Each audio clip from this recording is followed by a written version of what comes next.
சென்னையில் வணிக வளாகம் மற்றும் தனியார் விடுதியில் கிடந்த மர்ம பார்சல்களால் வெடிகுண்டு பீதி ஏற்பட்டுள்ளது. சென்னையில் உள்ள வணிக வளாகத்தில் மர்ம பார்சலில் இருந்து சப்தம் வந்ததை அடுத்து காவல்துறையினருக்கு தகவல் கொடுக்கப்பட்டது.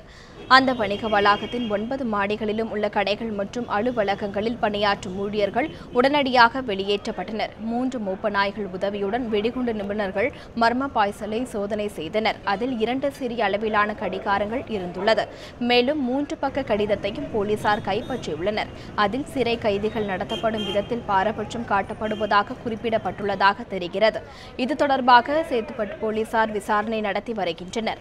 இதேபோல் அருகிலுள்ள நட்சத்திர ஹோட்டலில் ஒன்றிலிருந்தும் கடிதமும் கடிகாரங்களும் கைப்பற்றப்பட்டுள்ளன.